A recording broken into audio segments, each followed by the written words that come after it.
Day 3 of waking up on a ship. Day 4 of this kind of weather. The cannons shall thunder again today, despite wind from the northeast. Relentless wind from the northeast. I'm going to try and get away from the ship so I can not disturb my crewmates too much, shipmates. Maybe I can hide behind this tugboat. Do the weather. Are you serious? Yeah, I'm serious. If I can come on that boat. All right, I think I might be able to get in the lee a little bit over here. So once again, if you've not been following along, this is the tall ship Lynx, 122-foot replica of the original Lynx privateer from 1812. And we've been on Martha's Vineyard for a couple of days. We're trying to make our way. She set sail from St. Simons, Georgia, a week ago, made it up into Newport a couple of days ago, and we're trying to get over to Nantucket, but it's a serious headwind, and we were hoping for some favorable weather. Hope springs eternal, right? Well, I guess the best news is the wind is a little bit more northeast than east today. It's from 30 degrees. You look at the buoy reports there, and Nantucket Sound, it says about 30 degrees at about 15 knots, but it's gusting more than that. And this morning, the air temperature on Cape Cod and the islands is in the upper 40s, while the water temperature is in the 50s. Yeah, that is kind of surprising. Even colder air came in behind what happened yesterday. Yesterday was a shocker of a day for people in central Massachusetts. Sturbridge, Massachusetts picked up 1.4 inches of rain yesterday. How did that happen? A weak surface low coming through, upper level disturbance, and basically a wind from the west met a wind from the east, and it used this low level moisture and it lifted it, and it poured yesterday from central Massachusetts. Even Marshfield, Massachusetts got an inch of rain. Up into Maine, 0.8 in Prospect, Maine. Now that was kind of expected in Maine, and that rain right now is stalled and is going to just sort of decay and slowly move out from down east Maine to north of Cape Cod. There it is on the radar, and from 21,000 miles up in space. Boy, is that pretty. Those towering cumulonimbus north of Cape Cod, that's convective tall clouds casting a shadow as the sun came up.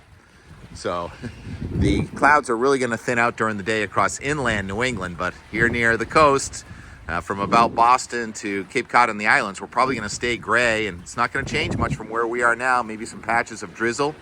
Here's the HRR showing that rain dissipating in Maine and moving off to the east, and little bits of rain and showers or drizzle are possible here in southeastern New England. I'm going to go down here. My shipmates are in that front bunk over there. I'm going to get down and see if I can't hide from the wind. The captain's down there, so I'll be waking up the captain now. All right, I'm gonna hide from the wind right here, hiding from the wind to try and do this out. So this is day 4 of this system. We call it a morphed, not a tropical storm, from back on Thursday and Friday into this high barometer nor'easter. And wind is air moving from high to low pressure. So where's the high? It's in the Arctic Circle. Again, we saw this a couple of weeks ago. 1032 high, way up there in northern Canada. And then it extends to southeastern, well, to the southeast, to about Newfoundland and Labrador, where it's in the 1020s, and all the way down to our weakening, stalled 1007 millibar low halfway between Nantucket and Bermuda. You can't really see it, but right in Pennsylvania, there's a little 1016 high pressure system. If we can get that thing to take over, then all of a sudden we would have a wind from the west, but that's going to not happen for a while. There are bigger players at work. Here's the wind forecast for today. For my crewmates, anybody else that may be trying to ply the waters in southeastern New England. Still from the northeast at about 30 degrees on the compass, so it's a little bit more north than east, and still 15 to 20 knots, pretty much sustained right through tonight and tomorrow morning. And then finally, late tomorrow, there's the high right over us. The wind is going to decay tomorrow night and Tuesday. Everyone knows we're on a streak of great Tuesdays. That's going to continue this week. Beautiful Tuesday. And that's going to be a transition out of sort of springtime into summertime for a lot of New England. That high gets south of us. We talked a lot about what's going to happen Tuesday. No storm to the north, no storm to the south, just beautiful weather all up and down the eastern seaboard. Now there's going to be a powerful storm in the middle of the nation. That's going to help pump warmer air in and away from the ocean, the south coast. We're going to be in the mid 80s here, probably starting, if not Tuesday, then definitely Wednesday. Yeah, it's going to be Tuesday and Wednesday. Let's go to the Sterling, Massachusetts 14-day forecast, and you can see it shows 80s Tuesday, Wednesday, Thursday, before the next front comes in. All right, now back to those moving maps. There is room for error here. You know, we've had a backdoor front with cooler air coming in every Wednesday and Thursday now, and there's a little bit of a low that does go across northern New England on Wednesday night into Thursday. Now that may try and pull our wind down from the north, and that's going to be a tricky one. If not, then we're still going to have winds from the southwest and still be warm until that front really comes in Thursday into Friday with a chance of scattered showers and thunderstorms. What about Memorial Day weekend? A lot better. Remember 2 days ago, major nor'easter, yesterday kind of a nor'easter? Well, now it tries to say, well, we're just going to have cool air aloft, instability, and the wind will be more from the north, but they keep the low pressure system, the Euro keeps the low pressure system off the mid-Atlantic states. There is a lot of room for error there. That low comes a little further north, and we are not looking at a good weekend. So let's keep our fingers and toes crossed on that one. Next weekend is Fagawi, a big sailboat race from Hyannis to Nantucket, and hopefully the Lynx will be in port. We'll be at the boat basin by sunset today. We're going by hook or crook, and hopefully we'll have sails and cannon will thunder as we come into the harbor today. And come on down, Martin, and visit us at the boat basin. Anyone else that's on Nantucket, it's the home. Nantucket's the summer home of the Lynx, and it'll be there all summer. And I may stay aboard again tonight because we're going to get in late, and then I'll be departing tomorrow, as I do have another life I'm still trying to work on here. And what a life it is. I have to be so grateful. Yesterday here on Vineyard Haven, we took a tour of the present and the past. Oh boy, what a boat museum this is. Wow. Apparently royalty from the Norway have boats in here. Boats that my dad might have used, and your dad, and his dad, and their dad. What a tour. Thank you, Captain Peacock, for that tour yesterday here. And we did manage to find one place where we could watch golf and have a beer and sushi. Nothing says being on the vineyard like golf, sushi, and beer. Anyhow, wish us a safe sail. See you in Nantucket later today. And more and more. Due to weather, we are in port again today on the Lynx, and while the crew is away, TK will play. I don't know where the others are. They're probably at a restaurant, but I'm trying to try my hand on cooking up here on the little galley on the privateer with the Osprey playing around outdoors. You smell that? My own special recipe. All right, late afternoon. The Osprey are feeding right over here. I'd love to see an Osprey pull a fish for dinner right now. Oh well. There's our tugboat. It's over there now. Looks like. Anyhow, we're gonna go to the Black Dog Tavern. That's what you do when you're in Vineyard Haven. I hear you. Where are you? So it's kind of rustic here at this port, Vineyard Haven. Got some nice rows of Ragusa. Nice looking park here, overlooking the water. Beautiful benches and greens and love. And how do we get in there? There's no access. The only thing about this park is it's not for the humans. Who do we talk to? I bet the deer get in there. Well, I could be in there in about 2 seconds. Oh my gosh. That was really well done. Anyhow, I could be in there in 2 seconds, but then to find out who owns this park. It looks like a public spot with a beautiful view of the harbor. So what this place needs is more of a view of the harbor. Someone's taking care of it. Rosa rugosa, it's already blooming. Yep, here comes the first Rosa rugosa. Even though the temperature is 53 degrees, there they are. I'm going in, Dawn. There's the first Rosa rugosa right here on Out the Door Weather and more. And more. Here we are, continuing our tour of beautiful port of Vineyard Haven on Martha's Vineyard. There's a steakhouse, I think, over there somewhere. And Captain Douglas kind of founded this corner. Hasn't done too much to that roof yet. Coastwise, don't mind if we do. Are you guys ready to go step back in time? Welcome. Thank you. Wow. Wow. Oh my goodness. Hello. I'll fix her up. Look at these boats, Doug. I'm talking to Doug Kent now. We have a field day in here. This looks ready to be almost... This is McNabb. This is the support vessel for McNabb, which is Charlene Douglas's boat that had come over here from Norway. It was the King of Norway's boat. Come on. Yep. Look at this treasure chest of old boats. Mystic Seaport. Look at this. It's like my dad would have worked on a boat like that when he was a boy. Yeah. Oh, so this is the It's a Peapod. Pulling Peapod. Okay, and this is the classic dory right here, huh? Yep. You call it a stackable dory? Yeah, they stack them on deck Uh-huh. for the Grand Banks. And that would be what you do the Nantucket sleigh ride in? No, Get in the Nantucket whale? sleigh ride was done in a whaleboat. Ah, Of which USS Constitution during the War of 1812 carried a Nantucket whaleboat on her deck the entire war. do we They see were made any? out of cedar. A lot of them were made out of the high cedars out of Nantucket over in Cascada.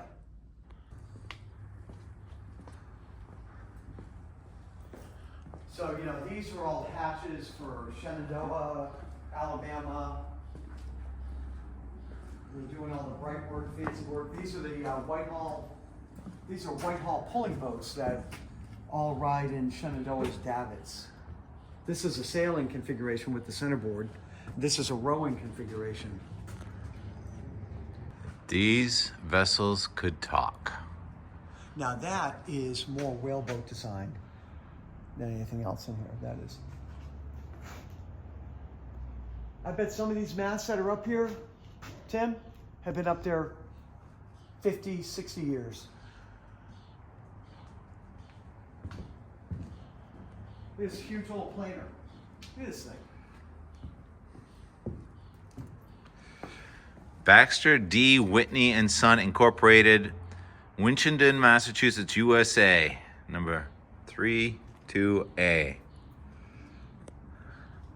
Big, huge bandsaw up there.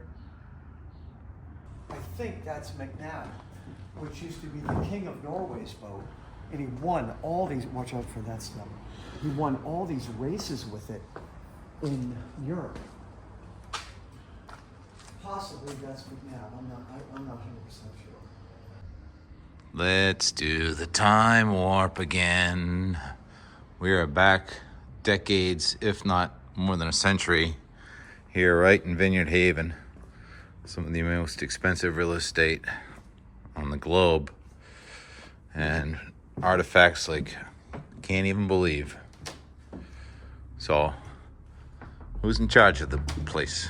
Do you know? Pretty cool place. This is Captain Bob Douglas's shop and warehouse. And it's just a step back in time of a man's dream and process and pause. Process and pause. Wow. And this building, what year you think the building is? It is. Of course it is. Open door policy. Oh my goodness. Tools look like they're ready to go. And here we go. Back and forth in time. So that is the original Pride of Baltimore 2. Pride of Baltimore. And she went down, lost 4 souls off of Puerto Rico. And then they replaced her with Pride of Baltimore 2. And this is Shenandoah. All these images right here, this one and this one are Shenandoah. That's off the Vineyard, and this one is off of Paid-Narum. So, how did Shenandoah come to be? Well, Captain Bob had this dream. He was a fighter pilot, as big as he is. He was a fighter pilot in the Korean War. And he, at 28 years old, he bought a place here on Martha's Vineyard. His dad was actually in the Eisenhower and previous administration, way up there in government, and they summered here on the Cape, on the Vineyard. And Captain Bob redrew the lines of a 1952 revenue cutter, Joe Lane, and Shenandoah is the redraw of Captain Bob's own hand of Joe Lane.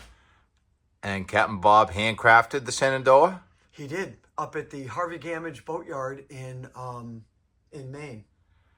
And when was she launched? 1964. Wow, I was 1. Yeah, she was launched in 64, and this is her 60th season sailing. Oh, can't you read? Son, can't you read? Don't mind if we do. Hey, Doug Kent, makes everything in your boathouse feel new, doesn't it? No matter how old and rustic your boathouse is, there's another one. Somewhere between here and Alabama. More and more and more. I'm so glad that the Jedi are here protecting us. And we didn't go to Nantucket today. Otherwise, I wouldn't have got to meet all these screws.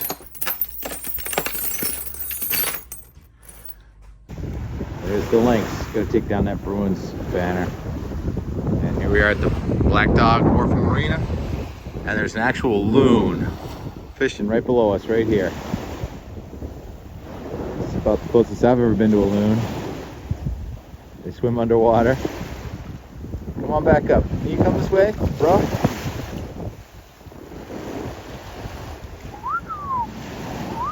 I don't know the loon's call. Something like that. No, that's a whippoorwill. Even a quick tour of the Black Dog laundry room. Shenandoah, around at Brant Point, and the original Black Dog family.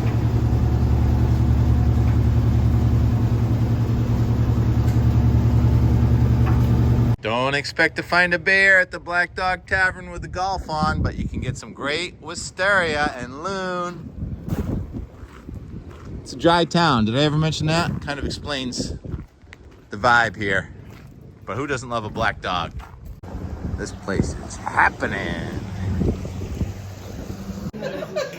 And also a little public service announcement if you're ever in Vineyard Haven and you want to watch golf and have a beer and maybe have some sushi, and the only place with a television is Mikado, and there's also sake, so you can have a beer, sake, and television. No place else. There's no pubs down here, and the prices are incredibly reasonable. Highly recommend Mikado.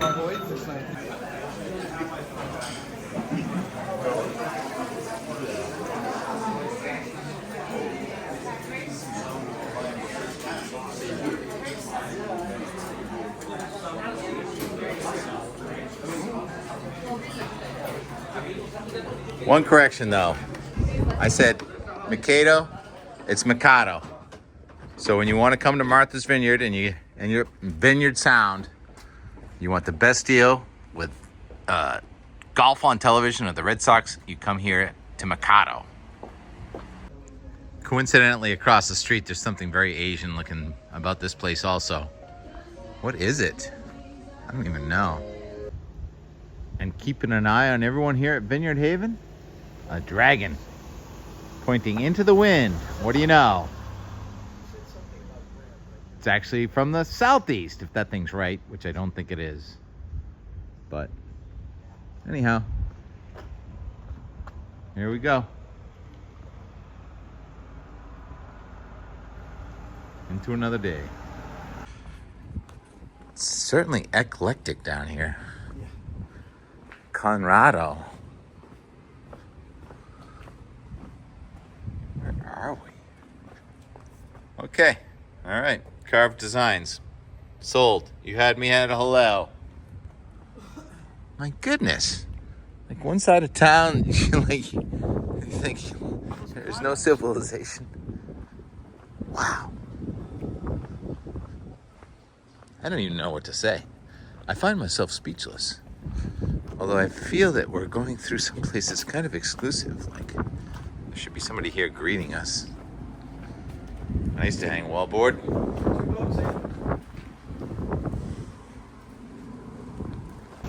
Still northeast, day 3. Here comes the summer crowd. Duck and cover.